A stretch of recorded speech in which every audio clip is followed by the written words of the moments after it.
안녕하세요. 반갑습니다. 국가유공자 길잡이입니다. 이번 시간은 형님도 7급 될 수 있다. 협심증 편입니다. 심장질환과 관련된 허혈성 심장질환, 협심증과 관련되신 분들, 이번 이 영상 잘 보시기 바랍니다. 이번 영상들을 준비하면서 그 현황판을 봤는데 협심증이나 허혈성 심장질환과 관련해서도 약 2,000명이 넘게 등급 기준 미달을 받았습니다. 그래서 어떤 내용으로 이렇게 등급 기준 미달을 받았는지 정확한 내용은 없지만 어떻게 하면 7급에 해당되는지 그런 정확한 내용은 있습니다. 그러니 협심증이나 허혈성 심장질환으로 등급 기준 미달 받으신 분들 이 내용 그대로 따라 하시면 형님도 7급 될 수 있습니다. 자, 그러면 여러 가지 많은 자료들을 다시 한번 확인해 보면서 어떤 경우에 7급에 올라갈 수 있는지 그런 내용 지금부터 차근차근 살펴보겠습니다. 자, 먼저 이 내용을 보시게 되면 2024년 3월 말 기준으로 고엽제 후유증 질병과 관련돼서 이 15,976명은 등급자로 등록되신 분들입니다. 그리고 여기 2028명이 등급 기준 미달자입니다. 그래서 2028명 이분들 중에서 과연 몇 분이나 지금 제 영상을 보고 계실지는 모르겠지만 이 영상을 보고 그대로 따라 하시면 형님들도 7급에 도달할 수 있습니다. 자, 그리고 제가 영상들 만들면서 계속 하는 이야기가 있습니다. 아는 만큼 보이는 법이라고 하였습니다. 아는 만큼 보입니다. 왜 그런가 하면 이 국가유공자로 등록되는 게 만만하지가 않습니다. 절대 쉽지 않습니다. 많은 분들이 국가유공자로 등록을 하시려고 해도 그런 기준이나 등록 과정 여러 가지 조건들이 안 맞아서 지금도 너무나 많은 분들이 등급 기준 미달로 있는데 그와는 반대로 또 정확하게 그 기준만 알면 다들 그 해당되는 등급에 올라올 수가 있습니다. 그래서 제가 아는 만큼 보이는 법이라고 계속 얘기를 드리고 물론 지금 이 영상은 등급 기준 미달자를 위한 영상입니다. 저 또한 자그마치 10년 동안 등급 기준 미달 상태로 있었기 때문에 누구보다도 등급 기준 미달 받으신 분들의 그 마음을 압니다. 그래서 이번부터는 어떻게 하면 등급 기준 미달 받고 계시는 분들이 등급을 받을 수 있을까 하는 내용으로 지금 계속 영상들을 준비를 할 테니 각각 본인들 질병에 맞는 그런 영상들을 찾아서 잘 확인해 보시기 바랍니다. 그러면 아마 경도 장애가 되었든 7급이 되었든 또 어떤 경우에는 6급 이상으로도 올라올 수 있고 중등도 장애로도 바로 올라갈 수도 있습니다. 그래서 그와 관련된 내용들을 상세하게 설명을 해 드릴 테니 이런 내용들이 이해가 안 가시면 한번 보지 말고 또 한 번 더 보셔도 됩니다. 뭐 그렇다고 뭐 누가 돈 달라는 것도 아니기 때문에 한 번 보고 두 번 보고 이해하실 때까지 보시면서 아, 내가 7급에 도달하기 위해서는 이런 준비를 해야 되는구나 하고 이해를 하고 느끼시면 됩니다. 그리고 왜 제가 아는 만큼 보이는 법이라고 하는가 하면 정말 이런 내용들을 계속 본인들이 공부를 하시다 보면 어느 순간 그런 틈이 보입니다.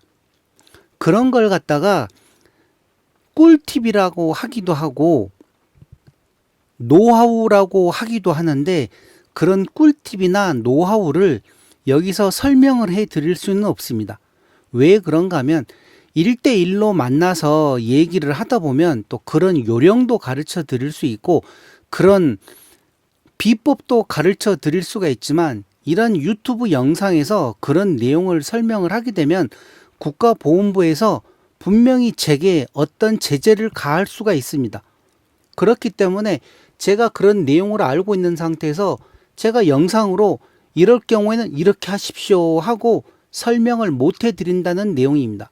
그런데 이런 영상들을 계속 보다 보면 본인들이 스스로 그런 꿀팁을 가져가실 수가 있습니다. 한마디로 요령을 알 수도 있는 거고 그런 틈새 시장을 발견을 할 수가 있는 것입니다. 어떻게 하면 내가 더 상위 등급에 올라갈 수 있겠는가 하고, 그래서 나머지 영상들 하나하나 차근차근 보시면서 본인들 몸에 질병이 많다 그런 얘기만 할 게 아니라 어떻게 하면 그런 질병 하나하나가 경도장애에 해당되고 또 7급에 해당되는지 그런 내용을 잘 알고 파고 들어가게 되면 아마 형님들 모두 다 경도장애도 올라갈 수 있고 7급에도 올라갈 수 있습니다. 그중에 또 어떤 분들은 바로 6급으로 올라갈 수도 있고, 그러니 이런 내용들 차근차근 잘 살펴보시기 바랍니다. 자, 그리고 왜 제가 아는 만큼 보이는 법이라고 했는가 하면, 지금 보고 계시는 내용이 국가유공자 등 예우 및 지원에 관한 법률 시행규칙 별표 4라고 해서 이번에 최신 개정이 된 내용입니다. 이 개정된 내용이 어떤 내용인가 하면 신체 부위별 상위 등급의 결정표입니다.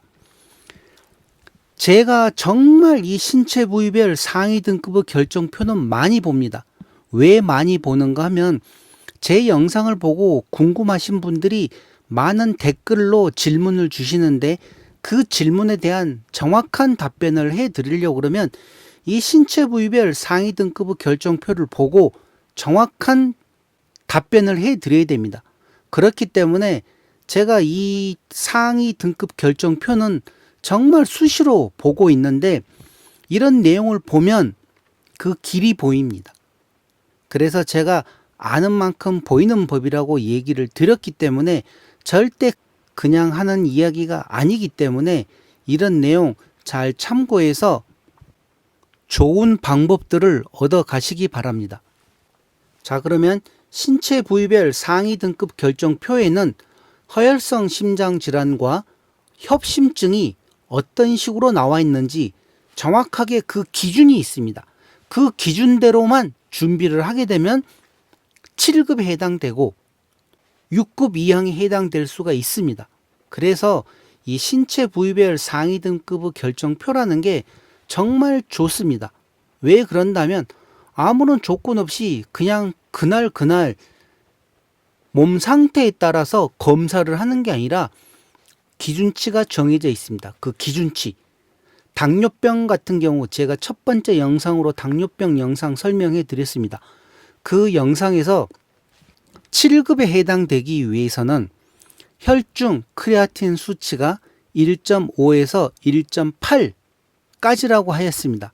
그러면 이 기준치가 정확하게 나와 있지 않습니까? 그냥 무턱대고 당뇨병이라고 해서 여러 가지 검사를 해서 제출하는 게 아니라 국가보건부에서 요구하는 혈중 크레아틴 수치 1.5에서 1.8 안에 들어있다. 그러면 2주 후에 또 한 번 더 검사해서 그때도 만약에 또 1.5에서 1.8 안에 들어있다. 그러면 이제 국가보건부에 신청을 할 조건이 갖춰지는 것입니다. 그런데 제가 얘기를 드렸었죠. 딱 2번만 하지 말고 또 2주나 3주 후에 다른 병원에 가서도 한 번 또 해보고 그렇게 해서 또 1.5에서 1.8 나오면 또 다른 병원에 가서도 또 한 번 해보십시오. 그렇게 해서 3번이 되었든 4번이 되었든 정확하게 1.5에서 1.8 안에 들어온다. 그러면 그 자료들 다 제출 받아가지고 국가보건부에 신청하면 그분들은 아마 100% 7급에 해당될 수가 있습니다. 왜? 한 병원에서만 계속 검사를 하다 보면 또 어떤 차이점이 있을 수도 있는데 2주 이상의 간격으로 이 병원에서도 검사해보고 저 병원에서도 검사해보고 또 다른 또 큰 병원에서도 검사를 해봤다 그러면 보훈병원이나 보훈심사위원회에서도 이와 관련된 내용을 정확하게 인정을 해주기 때문입니다. 솔직히 막말로 해서 꼬투리 잡을 게 없지 않습니까? 트집을 잡을 게 없다는 내용이죠. 자, 지금 이 협심증과 관련된 내용도 제가 설명을 해 드릴 건데 여기에도 정확한 그 규정이 나와 있습니다. 그 규정대로만 하시면 형님도 7급 될 수 있습니다. 자, 그러면 어떤 내용이 나왔는지 지금부터 이제 그 내용을 차근차근 살펴보는데 한 가지 자료에서만 살펴보는 게 아니라 여기저기 여러 가지 자료들마다 나와 있는 이런 내용들을 하나씩 하나씩 다 보여드리겠습니다. 그러니 그런 내용들을 전체적으로 다 보시면서 어떻게 하면 7급에 해당되는지 그런 내용 참고를 해 보시기 바랍니다. 자, 신체 부위별 상위 등급 결정표에서 아래로 쭉 내려오면 여기 심장 질환과 관련된 내용이 나왔습니다.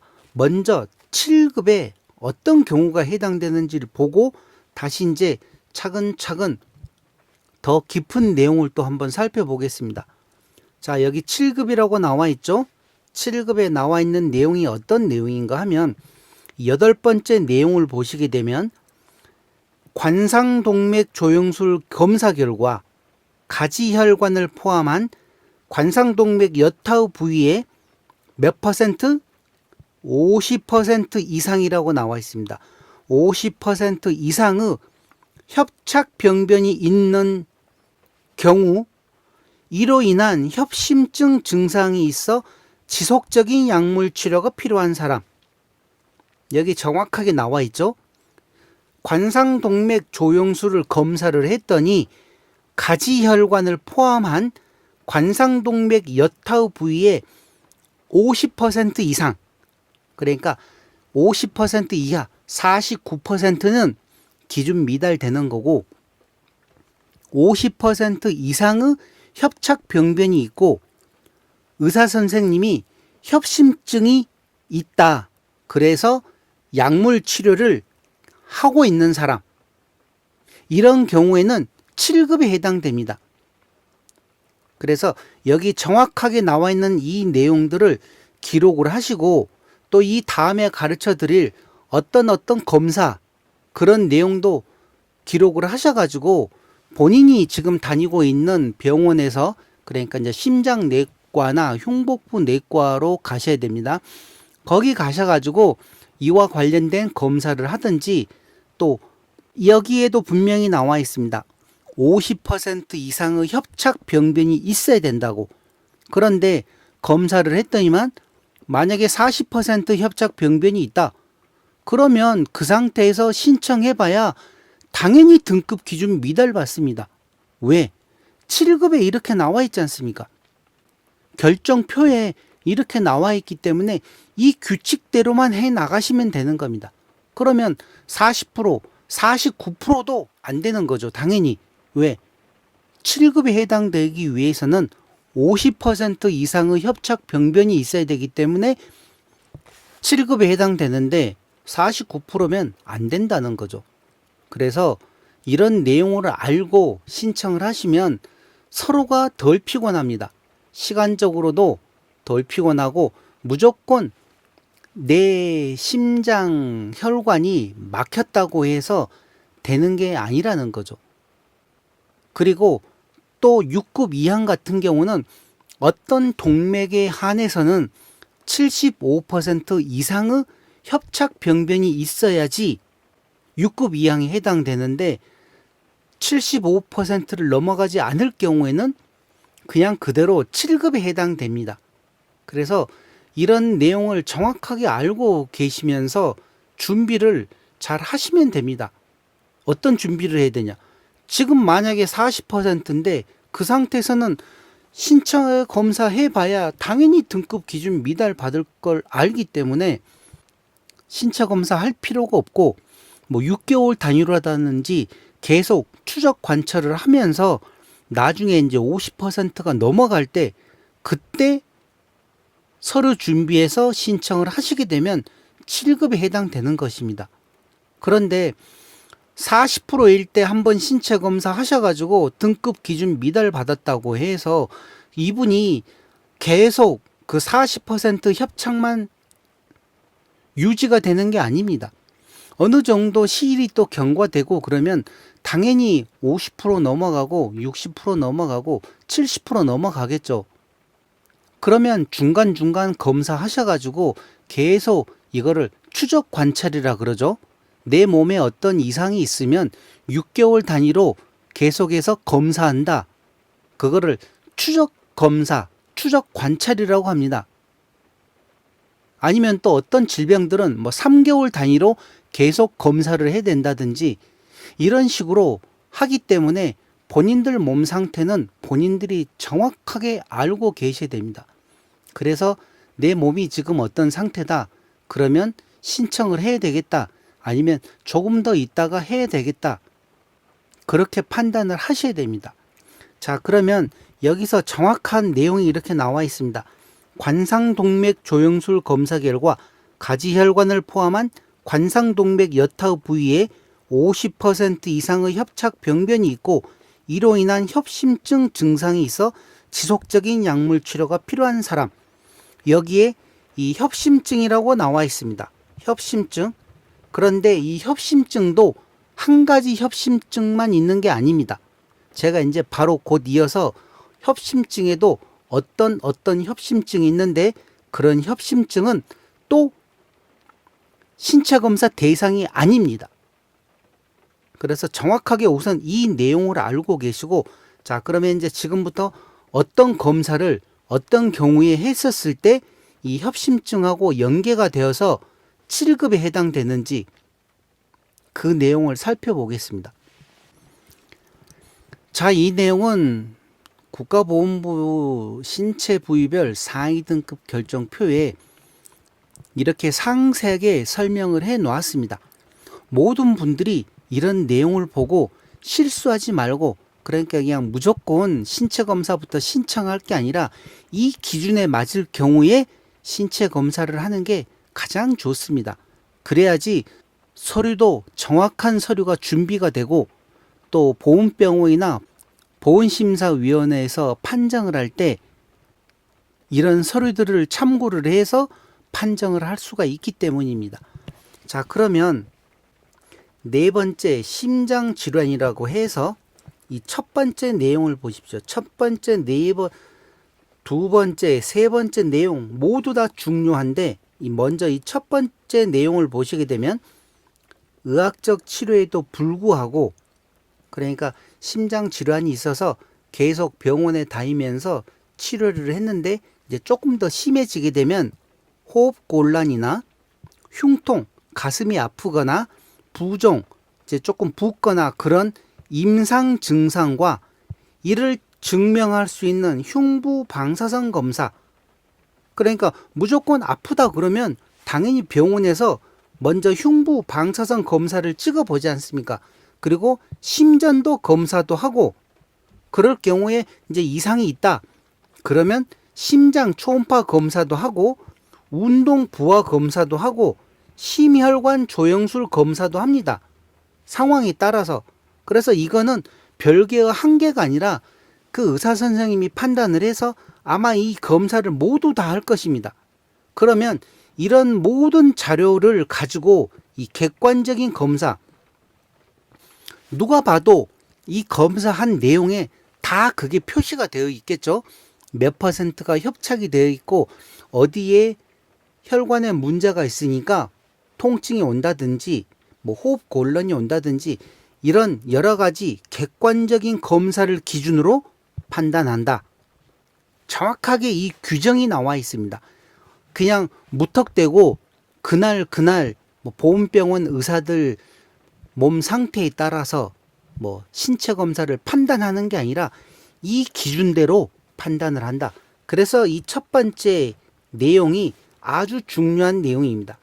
자, 그런데 이제 두 번째는 또 어떤 내용인가 보시게 되면 관상동맥 조영상 혈관의 지름과 협착의 정도는 영상 자료를 토대로 판정하며 이견이 있을 경우, 이견, 서로가 의견이 안 맞다는 그런 이견이 있을 경우에 검증된 소프트웨어를 이용한 정략적 관상동맥 조영술 QCA라는 관상동맥 조영술 결과를 판정의 근거로 삼는다. 자, 여기서 이제 이 내용은 어떤 내용인가 하면 관상동맥 조영술, 심혈관 조영술 검사를 하게 되면 내 몸에 있는 그 혈관 지름이 몇 센치다. 그게 나왔는데 거기에서 이제 협착이 되게 되면 전체적인 협착에 따라서 60% 협착이 되었다, 50% 협착이 되었다, 뭐 80% 협착이 되었다, 90% 협착이 되었다. 이 내용이 다 각각 다릅니다. 왜 그런가 하면 간단하게 우리 손가락, 엄지손가락이 좀 크고 두 번째나 세 번째 손가락은 조금 덜 두껍고 새끼손가락은 가늘지 않습니까? 똑같은 이 손가락이지만, 그러니까 내 몸에 있는 이런 혈관이지만 이렇게 큰 혈관이 있고 새끼손가락 같이 작은 혈관이 있는데 여기에서 혈관이 조금 막혔을 때 이 큰 혈관에서는 그게 협착 병변이 예를 들어 뭐 30%다, 40%다 그럴 수 있지만 새끼손가락 같이 작은 혈관에서는 조금만 막혀도 이게 50%가 될 수도 있고 80%가 될 수도 있고 90%가 될 수도 있습니다. 그래서 정확하게 이렇게 혈관의 지름과 협착의 정도를 판단을 합니다. 자, 그런데 이제 왜 이게 문제가 되는가 하면 검사를 해서 영상의학과에 있는 의사 선생님들이 판독을 할 때 만약에 내가 지금 다니고 있는 병원에서 검사를 했더니만 80% 협착이 있다. 이렇게 나왔습니다.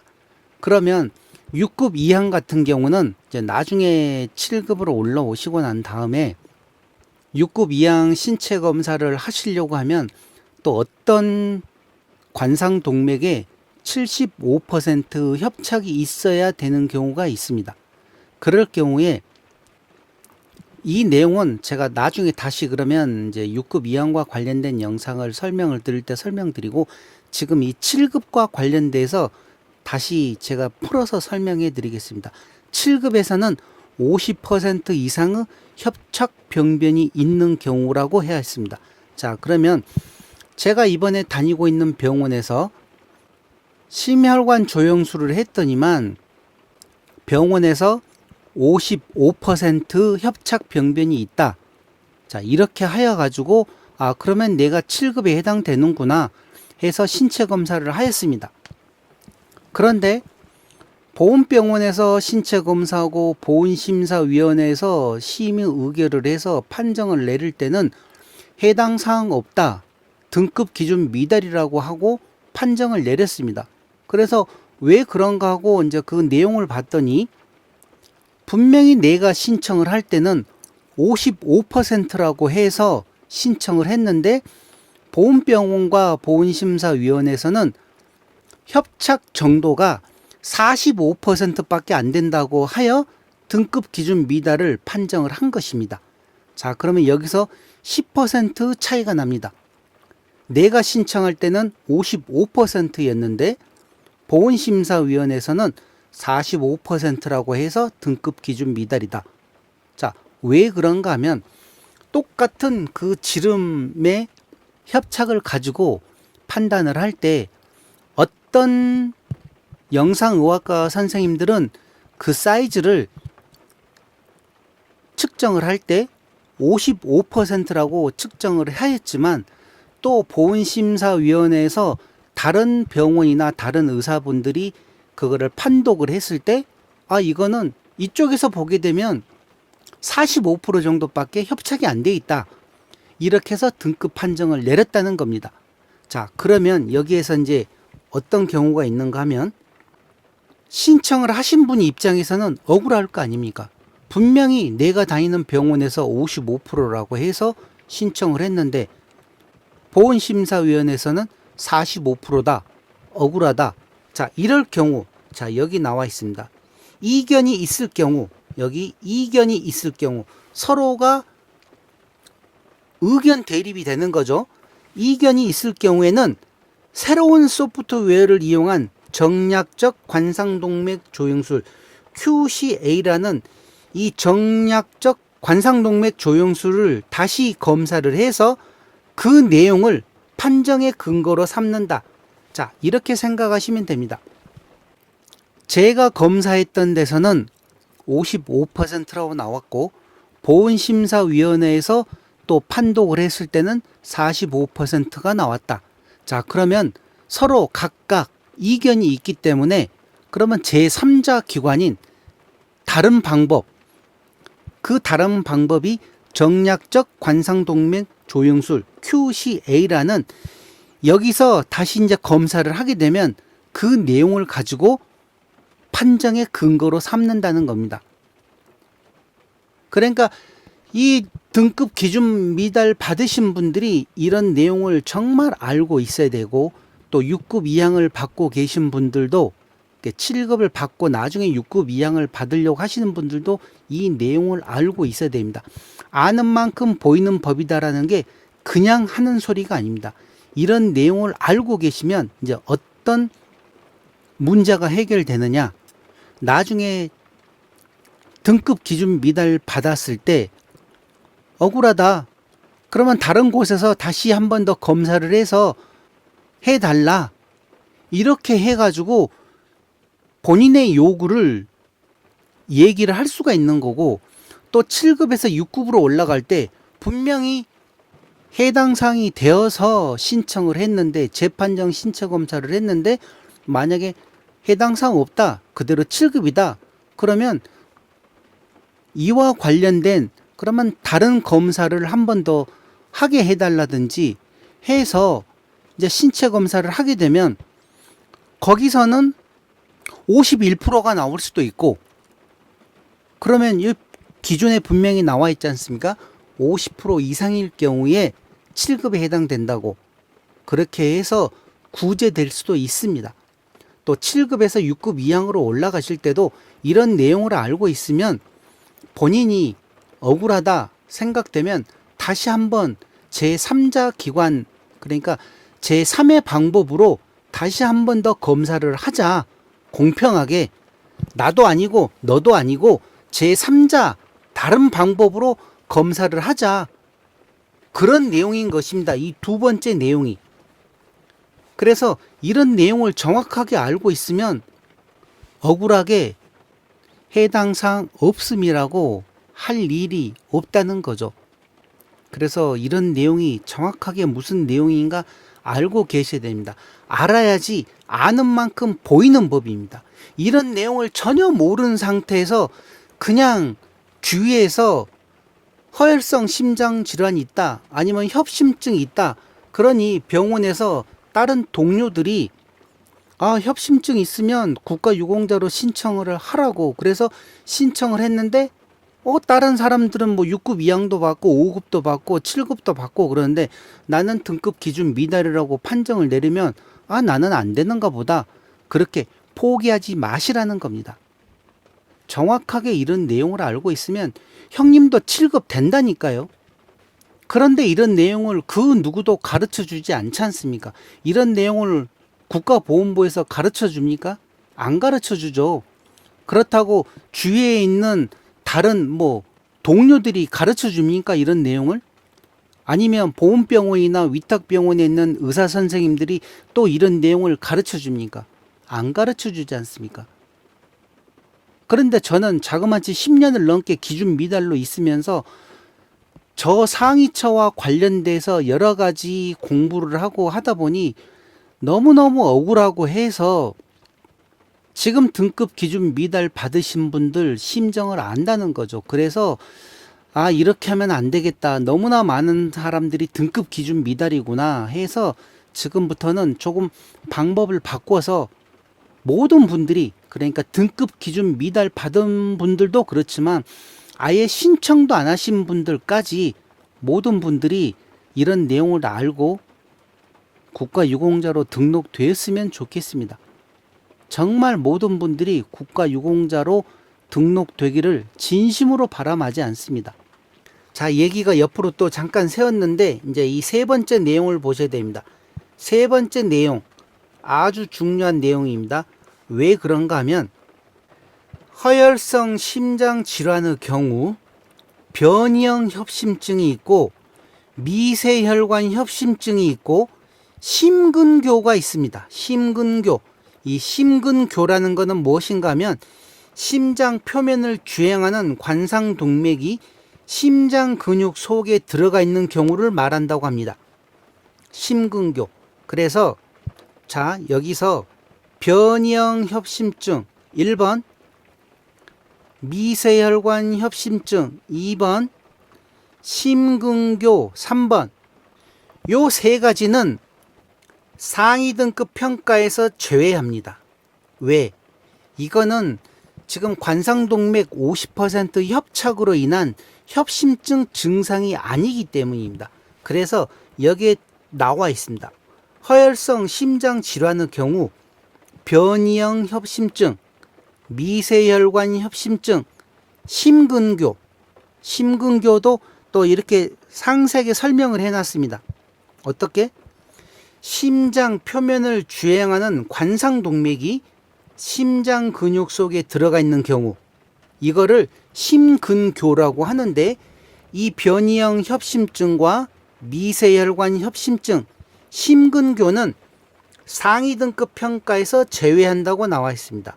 자, 정확하게 이 내용을 보셔야 됩니다. 그래서 협심증이 모두 다 7급에 해당된다는 내용이 아닙니다. 이렇게 신체 부위별 상위 등급 결정표에 보면 심장 질환과 관련돼서 가, 나, 다 이렇게 해서 주의사항이 나와 있습니다. 이런 내용을 모르는 상태에서 그냥 신체 검사만 하면 계속 등급 기준 미달을 받을 수밖에 없죠. 왜? 이 규정대로 나와 있는데 안 했기 때문에 그런 거죠.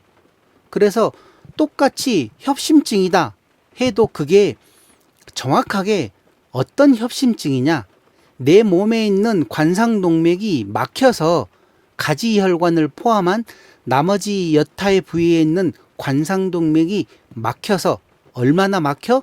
50% 이상이 막혀서 협심증 증상이 있고, 그로 인해서 내가 약물로 지금 치료를 하고 있다.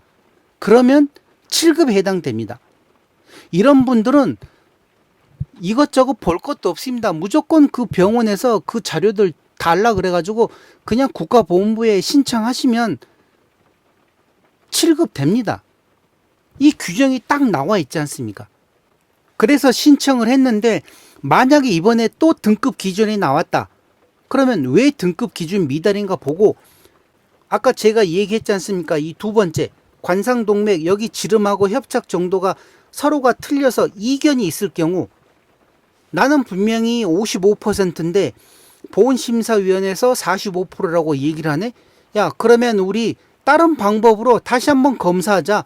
정략적 관상동맥 조영술 이걸로 해가지고 하게 되면 이제 서로가 개운하지 않습니까? 여기서 만약에 이제 49%가 나왔다. 그러면 어쩔 수 없는 거지만 51%가 나와서 7급에 다시 해당되게 되면 얼마나 좋은 일입니까? 그런데 이런 내용을 알고 있냐, 모르고 있냐, 따라서 7급이 되냐, 등급 기준 미달이 되냐, 또 어떤 경우에는 6급 이항도 되고 5급도 되고 그러는데 이런 내용을 잘 알고 계셔야 됩니다. 그래서 준비할 때도 여기 다 상세하게 나와 있지 않습니까?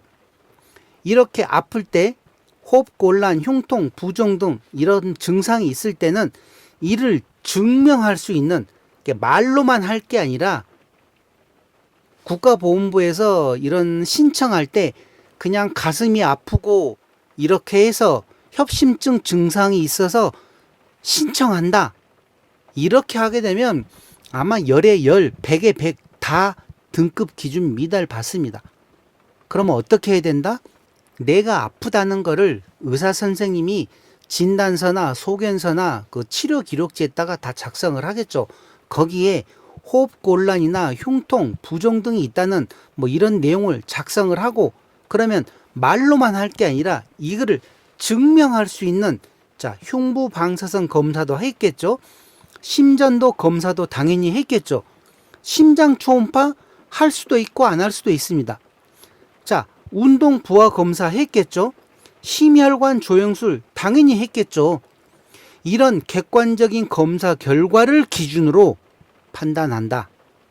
그냥 눈으로 보고 판단하는 게 아니라 이런 여러 가지 검사 결과를 보고 판단한다. 그런데 이 세 번째 내용을 보시게 되면, 그런데 변이형 협심증이나 미세혈관 협심증, 심근교는 상위 등급 평가에서 제외한다. 자, 이제 이해가 가십니까?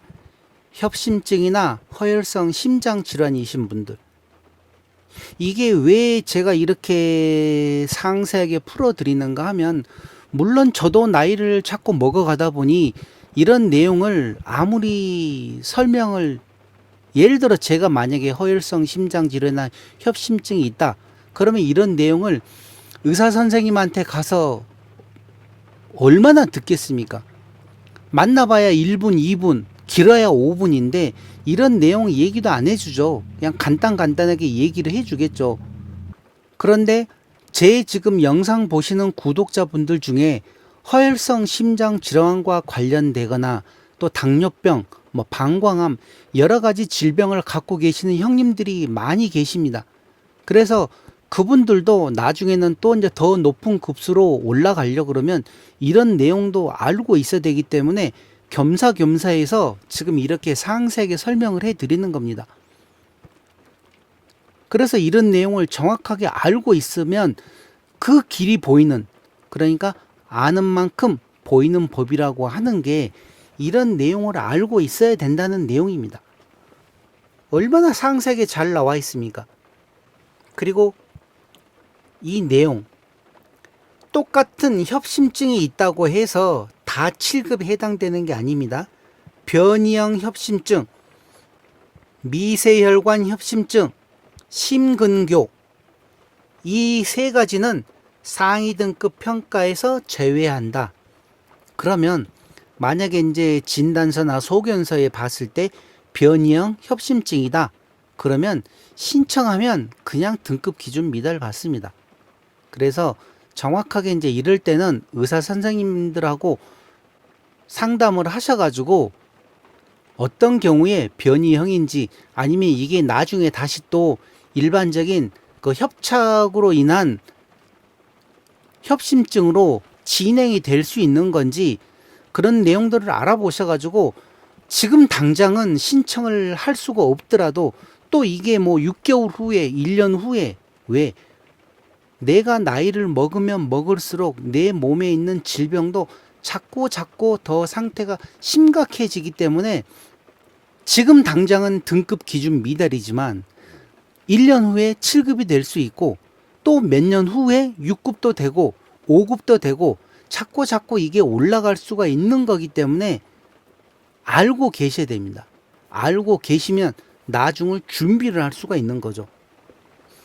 자, 이렇게 해서 이 내용은 이제 마치고 다른 내용을 또 한번 살펴보겠습니다. 자, 그리고 흉복부 장기 중에서 이 심장 질환은 아무 데서나 검사를 하시면 안 됩니다. 내과, 흉부외과 전문이나 아니면 순환기 분과, 심장내과라고 해서 그곳에서 검사를 하고 진단서도 발부를 받으셔야지 인정을 해 줍니다. 나중에 국가보훈장애 진단서를 발부받을 때도 정확하게 이 내용을 지켜야 됩니다. 아무 곳에나 가서 그런 진단서를 발부받으면 인정을 안 해줍니다. 자, 그리고 여기 보시게 되면 상위 등급을 판정하는 그 원칙이라는 게 있습니다. 이게 정말 중요합니다. 모든 질병에 이 원칙이 적용되는데 어떤 내용인가 하면, 상위 등급은 수술 등 치료를 마치거나 진료를 받은 후 그 상위가 고정된 상태에서 판정함. 다만 상위가 고정되지 않는 경우에는 아래에 따라 판정한다. 6개월 이내에 상위가 고정될 수 있음이 의학적으로 인정되는 경우에는 그 상위가 고정된 때에 판정한다. 다만 6개월 이내에 상위가 고정되지 않는 경우에는 6개월이 되는 날에 장차 고정될 것으로 인정하는 상위에 대해 판정한다. 자, 이 내용이 어떤 내용인가 하면 수술이나 뭐 어떤 치료를 하게 되면 무조건 바로 국가보훈부에 재확인 신체 검사나 뭐 신규 신체 검사, 재판정 신체 검사를 할 수가 없습니다. 왜? 이게 어떻게 변할지 모르기 때문이죠. 그래서 수술이나 치료를 마치거나 하게 되면 그냥 기본이 6개월 후에 신청을 하게끔 되어 있습니다. 이게 이 상위 등급 판정 원칙에 정확하게 나와 있습니다. 그래서 이런 내용을 아시고 만약에 내가 이번 달에 수술을 했다 그러면 6개월 후에 신청을 해야 될 겁니다. 그리고 만약에 신청을 하더라도 보훈지청에서 그런 내용을 물어보고 지금은 안 되니 뭐 나중에 하라든지 아니면 지금 접수는 받아 놓는데 신청은 6개월 후에 할 겁니다. 또 그렇게 한다든지 무슨 얘기가 있습니다. 각각 내용에 따라서. 그래서 이런 내용은 꼭 알고 계셔야 됩니다. 무조건 수술하셨다 그래가지고 바로 신청할 수 있는 게 아니다. 6개월 후에 신청이 가능하다. 자, 여기서도 나와 있는데 그 기본 원칙은 지금 이 협심증이 무조건 협심증이 있다고 해서 신청될 게 아니라 이제 가장 중요한 그 기본이 뭐냐. 형님들이 월남 참전을 하셔가지고 고엽제로 인해서 지금 이제 질병을 받았다. 그러면 과연 지금 이 협심증, 허혈성 심장 질환이 고엽제와 연관이 되어 있냐? 아니면 고엽제와 연관이 되어 있지 않냐? 그거를 먼저 확인을 할 겁니다. 신체 검사를 하게 되면. 그렇게 해서 고엽제와 연관이 되어 있다. 그럴 때 본인의 상위처 질병으로 인정을 받는 것입니다. 그래서 이 기본 원칙, 나중에 다시 또 얘기를 드리겠습니다만은 본인 질병이 아무리 많아도 이게 고엽제와 연관이 되어 있을 경우에만 해당이 된다는 내용. 고엽제와 연관이 없으면 국가유공자로 등록을 할 수가 없습니다. 이 허혈성 심장 질환이나 협심증, 뭐 물론 나머지 다른 모든 질병도 다 똑같죠. 거기에 따라서 이런 내용이 제일 중요하다는 거. 그래서 1차 관문이 요건에 해당되느냐, 요건에 비해당되느냐. 그래서 이런 내용을 잘 알고 계셔야 됩니다. 자, 그리고 이 내용은 어디에 나와 있는 내용인가 하면 상급 종합병원에 국가보훈부에서 협조 요청을 하면서 보낸 그 자료에 나와 있는 내용입니다. 이 허혈성 심장 질환과 관련해서는 허혈성 심장 질환의 경우 변이형 협심증, 미세혈관 협심증, 심근교 상위 등급 평가에서 제외한다. 그래서 이런 분들에게는 국가보훈장애 진단서를 발급하지 말아라. 그런 식으로 해서 나온 내용이 또 있습니다. 자, 그렇게 해서 이제 이 내용만 하나 더 확인을 하고 넘어가겠습니다. 무슨 내용인가 하면 허혈성 심장 질환과 관련해서 이 7급이 있고 아까 설명드렸었죠. 관상동맥 조영술 검사 결과 가지혈관을 포함한 관상동맥 여타 부위에 50% 이상의 협착 병변이 있고 이로 인한 협심증 증상이 있어 지속적인 약물 치료가 필요한 사람 7급입니다. 그리고 이 6급 이항을 보시게 되면 6급 이항은 정말 복잡합니다. 지금 보시는 바와 같이 복잡한 양이 많죠. 양이. 자, 무슨 내용인가 하면 6급 이항에 해당되는 내용, 허혈성 심장 질환으로 다무 어느 하나에 해당되는 경우, 가가 있고 나가 있고 다가 있는데 이제 이런 내용은 나중에 이제 설명을 해드리고 지금 중요한 거는 어떤 내용인가 하면 여기 7급도 있고 6급 이항도 있고 5급도 있고 4급도 있고 3급도 있고 2급도 있습니다. 어떤 것으로? 허혈성 심장 질환으로. 그러니 등급 기준 미달 받으신 분들은 이번에 7급에 이제 올라오시면 7급이 다가 아닙니다. 한 번 7급은 영원한 7급이 아니라고 제가 계속 얘기 드리는 게 이래서 그렇습니다. 6급 이상으로도 올라가고 또 나이를 먹고 자꾸 몸 상태가 나빠지면 또 5급도 올라가고 4급, 3급, 2급 이렇게 단계 계단식으로 해서 계속 올라갈 수 있는 그 조건들이 있습니다. 이 옆에 보시게 되면 7급은 이렇게 간단하게 나와 있지만 6급 보십시오. 얼마나 이 조건이 많은지. 이 조건에 들어오면 그냥 6급 이상에 해당됩니다. 그리고 또 5급도 이렇게 조건이 딱 정해져 있습니다. 4급도 정해져 있고 3급도 이 규정이 있고 2급도 규정이 있고, 그래서 제 영상을 제가 자꾸 이제 설명을 드릴 때 한 번 7급이라고 해서 거기에 만족하지 마시고 또 그 다음 단계는 6급 이항도 있고 6급 1항도 있고 또 그러다가 나중에 또 더 높은 급인 5급도 있고 4급, 3급 계속 도전을 하시라는 겁니다. 자, 그런데 이 도전을 하시려고 그러면 아무것도 모르는 상태에서는 절대 도전을 할 수가 없겠죠.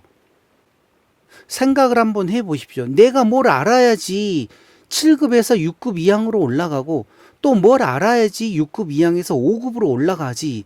그냥 가만히 있으면 지금 받는 급수에 만족하시는 방법밖에 없는 것입니다. 또 그렇다고 해서 제가 행정사나 변호사를 찾아가는 경우에도 물론 많은 돈이 들지만 그분들 찾아가면 그때 한 번뿐입니다. 그리고 그 다음에 또 하려고 그러면 또 찾아가야 되는데 무슨 유공자 보상금이 얼마나 많다고 한 번씩 들어갈 때마다 몇백만 원에서 변호사들은 수천만 원씩 들어가는데 그냥 변호사 비용만 따지면 뭐 한 600만 원, 700만 원이겠지만 이게 이제 승급이 되고 나면 성공 보수금이라 그래가지고 또 몇 년치 내 보상금을 또 줘야 되는 그런 이명 계약을 합니다. 변호사들이 그런 수익 없이 변호를 하질 않죠. 행정사도 어떤 행정사들은 뒤에 이명 계약으로 해서 또 몇 년치 내 보상금을 지급을 하겠다 하고 하는데 그러게 되면 돈이 수천만 원씩 나갑니다. 그래서 제가 자꾸 직접 본인이 배우고 공부를 하셔야 된다고 하는 내용이 배우면 배운 만큼 그런데 돈 들어갈 일이 없지 않습니까? 그러면 돈 버는 거고 또 정확하게 알면 내가 이번에 신청해서 승급을 할 수 있다, 없다 아는 상태에서 정확한 판단을 할 수 있지만 이런 내용을 모르는 상태에서 만약에 행정사나 변호사를 이용을 하게 되면 안 되는 거는 안 됩니다. 이 규정에 나와 있지 않습니까? 아까도 제가 처음부터 다 보여드렸었죠. 7급에 해당되는 거, 협심증에 해당되는 거. 그 내용에 나와 있는 대로 조건이 맞아야지 7급에 해당되는데 그 조건도 맞지 않는 상태에서 억울하다고 행정사나 변호사 했을 경우에 그게 어거지로 될 것 같습니까? 절대 안 됩니다. 안 되는 건 안 되는 겁니다. 그래서 행정심판이나 행정소송을 100명이 신청을 하게 되면 고작 3명에서 한 6, 7명 정도는 이깁니다. 그런데 나머지 93명 정도는 다 집니다. 그러면 이 93명은 변호사 비용, 행정사 비용 다 돈만 다 날아가는 겁니다. 그래서 우선은 이런 내용들을 이제 알고 공부를 하시기 바랍니다. 공부하셔야 되고 공부해서 알면 아는 만큼 보이는 법입니다. 자, 그만두려고 그랬는데 또 여기에 지금 심장 질환과 관련된 내용이 하나가 더 나와 있네요. 제가 지금 얼마나 많은 자료들을 보고 이런 내용을 확인을 해놨는지 이 내용 또한 상급 종합병원에 지금 제공한 자료입니다. 그 중에서 이 심장 질환 아까 얘기를 드렸었죠. 의학적 치료에도 불구하고 호흡곤란, 흉통, 부종 등의 임상 증상과 이를 증명할 수 있는 흉부 방사선 검사, 심전도 검사, 심장 초음파 검사, 운동 부하 검사, 심혈관 조영술 등의 객관적인 검사 결과를 기준으로 판단한다. 그리고 만약에 서로 이견이 있을 경우에 정략적 관상동맥 조영수를 판정의 근거로 삼는다. 허혈성 심장 질환의 경우 변이형 협심증, 미세혈관 협심증, 심근교는 상위 등급 평가에서 제외한다. 이렇게 상급 종합병원에 제공하는 이 자료에도 이런 내용이 또 나와 있습니다. 그래서 이런 경우에는 국가보훈장애진단서 발부를 하면 안 된다 하고 지침이 이미 내려갔습니다. 2023년 6월 달에. 그런데 오늘 보니 어떤 구독자분께서 서울대병원에서 어떤 질병으로 해서 국가보훈장애진단서 발부를 받으려고 그랬는데 서울대병원에서도 무슨 진단서인지 모른다 그러고 보훈지청에서도 또 그와 관련된 내용을 설명을 안 해줬다고 합니다. 그럴 수밖에 없습니다. 왜 그런가 하면 국가보훈장애진단서와 관련해서 정말 복잡합니다. 그거. 그래서 보훈지청에 있는 직원들도 그런 내용 다 알기가 어렵고 또 서울대 병원이 아니라 지금 대한민국에 있는 49개의 상급 종합병원에서도 그러니까 2개는 국군 수도병원과 경찰병원인데 다 합해서 49개에서 이거를 발부를 받을 수가 있는데 복잡합니다. 정말 복잡합니다. 그래서 안 해주려고 그럽니다. 어떻게 하든 간에 의사들은 안 해주려고 하는 거를 왜 제가 느꼈는가 하면 저도 2023년도에 병원에 가가지고 국가보훈장애진단서를 조금 발부를 받으려고 한다 그랬더니만 내가 이게 의사 선생님 하는 얘기가 그 의사 선생님이 저를 인제 봤는데 어떻게 이 장애 진단서를 끊어줄 수 있냐. 그래서 최소한 6개월 이상을 계속 다니면서 지켜보자. 그런 의사 선생님도 계시고 또 제가 이제 한 분 도와드린 분이 있는데 이분 같은 경우는 처음에 가가지고 이 정형외과인데 제가 얘기를 상세하게 잘 해드렸습니다. 잘 해드려가지고 지금 이분이 국가유공자로 등록되어 있는 분이기 때문에 이 장애 진단서를 가지고 별도의 장애 신청을 하려고 하는 게 아니다. 지금 이 몸 상태가 어떤 상태인지 그 내용을 알고 싶은데 국가보훈부에서 이번에 새로 국가보훈장애진단서라고 해서 이거를 이 병원에서 발부를 받아오라고 그런다. 그래서 여기에 맞게끔 진단서 하나를 작성을 해 주십시오 하고 제가 옆에 가가지고 이제 설명을 드렸죠. 물론 이분은 이제 70세가 넘으셨기 때문에 그런 내용의 얘기를 못 해드리고 그래서 제가 이제 그와 관련된 상세한 설명을 해드렸더니만 그 정형외과 담당 교수님이 그 내용을 알아듣고 그래 그러면 작성을 해주겠다. 그래서 이제 나왔는데 조금 후에 다시 또 연락이 왔습니다. 그 교수님도 막상 그 국가보훈장애진단서를 작성을 해주려고 하니 복잡해요. 뭐 또 이것 검사해라 저것 검사해라 해가지고 다시 와서 또 이것도 검사해라 저것도 검사해라 그래가지고 어떻게 해가지고 이제 그날 다 검사를 하고 제출을 해서 최종적으로는 다시 그대로 지금 이제 7급으로 계시는데 이분께서 정말 복잡합니다. 정말 복잡하기 때문에 아마 지금 형님들이 직접 상급 병원에 가셔가지고 국가보훈장애진단서를 발부를 받으신다? 제가 봤을 때는 이거 정말 어렵습니다.